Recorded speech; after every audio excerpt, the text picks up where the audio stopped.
एक छोटे से गांव में एक लड़की रहती थी जिसका नाम सिया था। सिया बहुत प्यारी और समझदार थी। गांव में एक लड़का था जिसका नाम आरव था। आरव बहुत ही होशियार और मेहनती था, लेकिन उसके दिल में एक उदासी थी। उसकी आंखों में कुछ छुपा हुआ था जो वह किसी से नहीं कह पाता था। एक दिन गांव में मेला लगा। सिया और उसकी दोस्तों ने भी वहां जाने का मन बनाया। मेला बहुत रौनक से भरा हुआ था।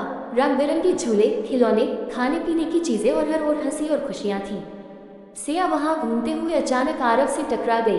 दोनों एक दूसरे को पहचानते थे, लेकिन आज पहली बार उनकी आंखें मिल रही थी। आरव ने थोड़ा शर्माते हुए कहा, सिया तुम यहाँ? सिया मुस्कुराए और बोली, हाँ, मुझे तो हमेशा से मेला बहुत पसंद था। तुम कैसे आए? आरव थोड़ा चुप था, फिर बोला, मैं अकेला आया हूँ। सिया ने उसकी उदासी को महसूस किया और उसने कहा, क्या तुम मेरे साथ झूला झूलना चाहोगे? आरव को थोड़ी हिचकिचाहट हुई, लेकिन उसने हामी भर दी। दोनों झूला झूलने लगे और धीरे धीरे उनकी बातें बढ़ने लगी। उस दिन के बाद दोनों अक्सर मिलने लगे। सिया की मुस्कान और हंसी ने आरव के दिल को छू लिया। उसे महसूस हुआ कि सिया की मौजूदगी उसकी उदासी को दूर करती है। सिया ने आरव से एक दिन पूछा, तुम कभी इतने उदास क्यों रहते हो?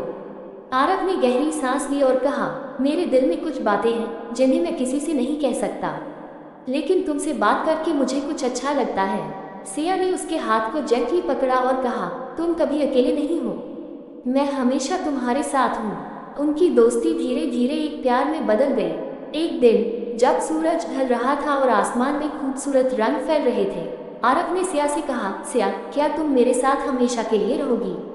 सिया ने उसके चेहरे पर देखा और हल्की सी मुस्कान के साथ कहा, मैं हमेशा तुम्हारे साथ रहूंगी आरव। उस दिन से आरव और सिया का प्यार और भी गहरा हुआ और उन्होंने एक दूसरे के साथ अपने जीवन को सुंदर बना लिया।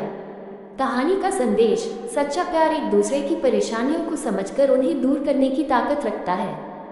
और ऐसे ही रोमांटिक लव स्टोरी सुनना चाहते हैं तो हमारे चैनल को सब्सक्राइब कर दीजिए।